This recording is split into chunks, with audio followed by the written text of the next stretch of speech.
semakin bervariasi pakan yang kita sajikan kepada ternak peliharaan kita, maka hasil ternak kita akan maksimal, baik dari breeding ataupun sampai di penggemukan.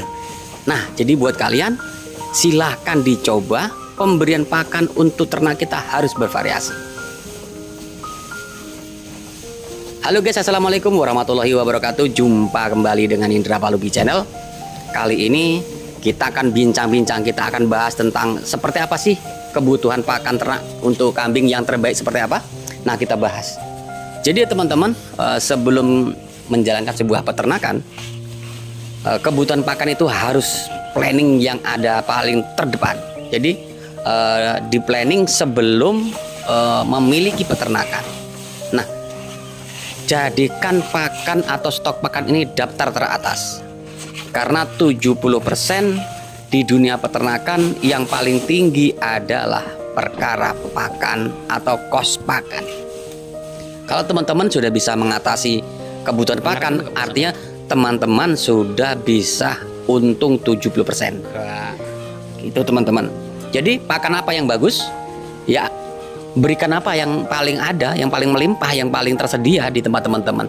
Kalau di tempat teman-teman itu yang ada seperti dalam video ini, kulit bawang, berikan, sajikan.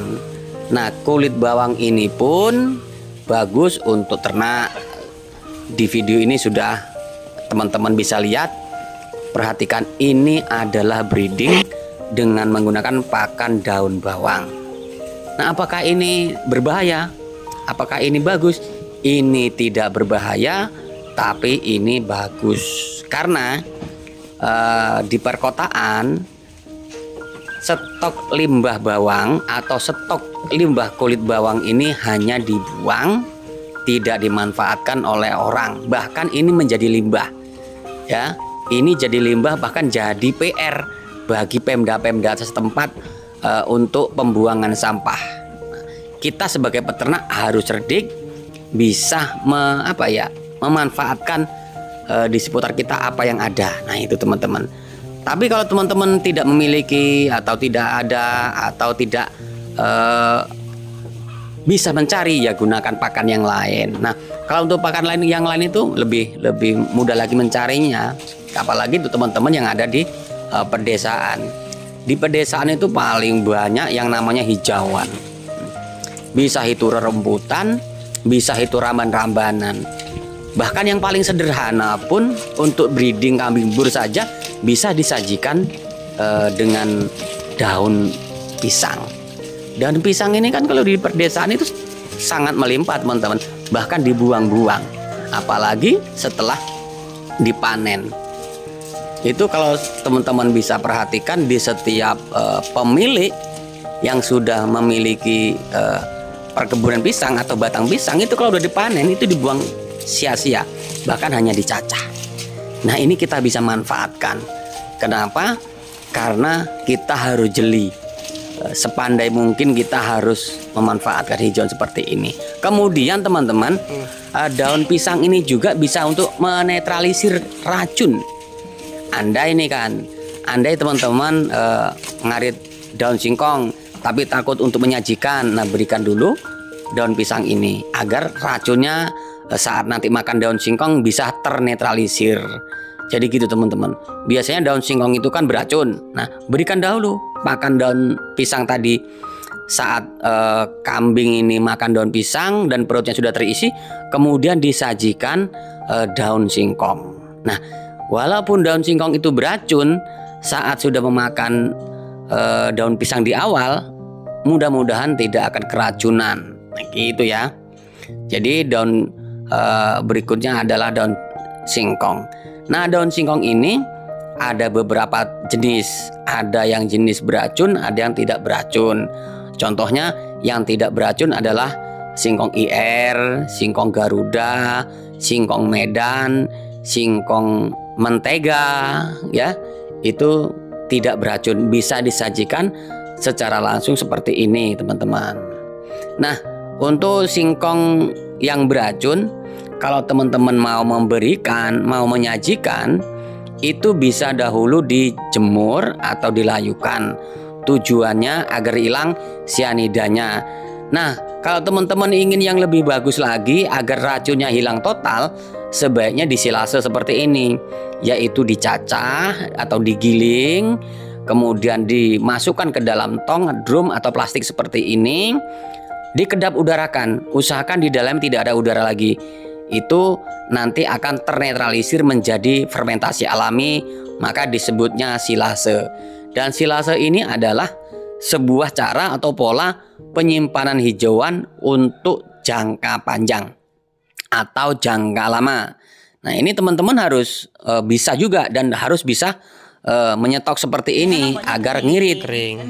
Kemudian pakan yang selanjutnya adalah masih berhubungan dengan singkong, yaitu ampasnya singkong.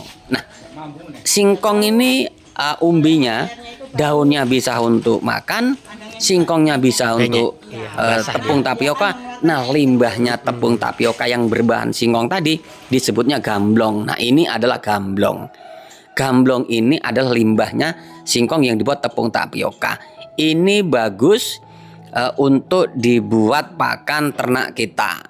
Nah, ini per kilo biasanya 1 kilonya itu 300 sampai 350. Nah, seperti ini. Kalau satu truk seperti ini kurang lebih 10 ton. Artinya ini kalau satu truk 3 juta. Nah, gitu teman-teman. Ya, belinya di mana? Belinya di pabrik singkong. Nah, untuk peternak-peternak skala populasi banyak itu harus menggunakan pakan-pakan seperti ini. Tujuannya agar kita tidak kerepotan dan kita tidak kecapean. Nah, apakah ini bagus untuk breeding? Breeding bagus, fattening juga bagus. Karena dalam video-video saya sudah banyak saya suguhkan tentang pakan onggo untuk breeding dan fattening. Nah, kali ini adalah breeding. Jadi ini kambing PE yang diberi pakan onggo plus dengan bekatul atau onggo plus dengan konsentrat. Nah, hasilnya seperti ini. Jadi tetap bagus. Kalau teman-teman ingin mencoba, silakan dicoba. Jangan khawatir takut kambingnya mager, jangan. Yakin kalau ini tidak akan mempengaruhi kepada kebuntingan ya. Jadi breeding tetap aman, tetap lancar. Karena kami sudah sering mereview tentang breeding yang makan onggo ini teman-teman. Nah, seperti itu teman-teman. Jadi buat kalian yang baru bergabung dengan Indra Palupi Channel, silahkan bantu subscribe, like, comment, and share, tekan tombol loncengnya agar teman-teman bisa dapat notifikasi setiap saya upload video. Satu lagi teman-teman, onggo ini bisa juga difermentasi ya. Jadi disimpan dengan drum atau dengan plastik seperti tadi, disimpan bisa 4-5 bulan. Nah, kemudian kalau teman-teman ingin yang lebih praktis lagi, tidak kehabisan pakan, yaitu menanam bank pakan menggunakan indigo vera. Bisa indigo vera. Nah, ini indigo vera. Ini bisa juga disebut dengan konsentrat hijau. Ya, green konsentrat. Nah, ini seperti ini.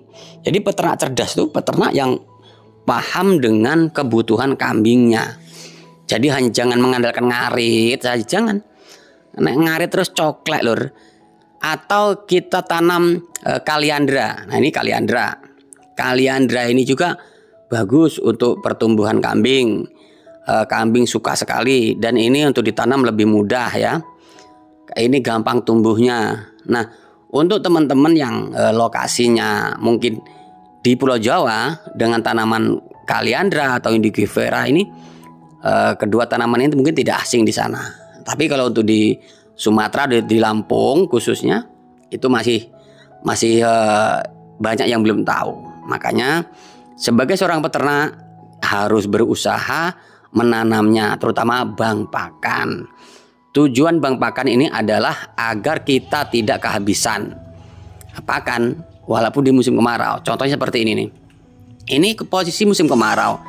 Kalau di lingkungan kita menanam indigo vera seperti ini, kemudian pakan pendampingnya adalah onggo, maka onggo pun akan menjadi bernutrisi atau berprotein tinggi karena disuplai proteinnya dari Indigofera yang kita tanam ini teman-teman. Jadi kalau ingin pakannya kecukupan protein dan gizinya, maka sebaiknya teman-teman harus menanam Indigofera sebagai pakan protein tinggi untuk pendamping jenis pakan-pakan yang kurang nutrisinya. Contohnya apa? Contohnya seperti rumput gajah seperti ini. Rumput gajah ini kalau dibandingkan dengan daun singkong jauh nutrisi dan proteinnya. Maka bisa didampingi dengan Indigofera tadi gitu teman-teman. Jadi kalau peternak itu sudah ready tentang pakan, masalah pakan sudah teratasi, berapapun populasinya tetap akan enjoy saja. Kadang-kadang teman-teman kan hanya memikirkan pelihara saja tapi tidak memikirkan bagaimana cara beternak yang mudah, beternak yang enak gitu. Jadi tanaman selain Indigofera ataupun kolonjono atau pacong bisa odot seperti ini. Odot ini adalah paling mudah pertumbuhannya. Dari jarak tanam sampai panen itu hanya 3 bulan di pertama. Nah kalau untuk panen kedua sudah mulai 1 bulan udah bisa dipanen. Nah seperti ini teman-teman. Ya perhatikan. Ini kalau untuk kambing, domba, sapi, kerbau ini senang bener rumput odot ini. Dan yang paling mudah ditanam ya hanya rumput odot. Jadi peternak itu simple, tidak harus rumput saja. Tapi kalau memang rumput itu melimpah, mencarinya mudah, ya sesekali boleh cari rumput. Tapi kalau memang benar-benar di lokasi teman-teman kok banyak rumput melimpah, bahkan menjadi menjadi bumerang untuk petani, menjadi masalah bagi petani, ya sebaiknya kita arit saja, kita sabit saja bawa pulang untuk pakan ternak kita. Nah teman-teman, jadi semakin bervariasi pakan ternak yang kita berikan, itu hasilnya akan lebih bagus, hasilnya akan maksimal. Apakah kalau pakan tunggal itu kurang bagus? Pakan tunggal bukan berarti kurang bagus, tapi pakan tunggal 100% satu jenis itu kurang kebutuhan nutrisi dan proteinnya kurang tercukupi. Semakin banyak variasi pakan yang kita sajikan, artinya semakin tercukupi pula kebutuhan nutrisi, protein, gizi, dan yang lain-lain untuk ternak yang kita pelihara teman-teman. Jadi buat kalian yang baru bergabung dengan Indra Palupi Channel, silakan bantu subscribe, like, comment, and share, tekan tombol loncengnya agar teman-teman bisa dapat notifikasi setiap saya upload video. Satu lagi yang harus teman-teman ingat, peternak tidak cukup hanya mengandalkan ngarit. Jadi silakan diprogram, di planning dengan baik. Tidak usah banyak protes kalau mau sukses. Saya akhiri, wassalamualaikum warahmatullahi wabarakatuh.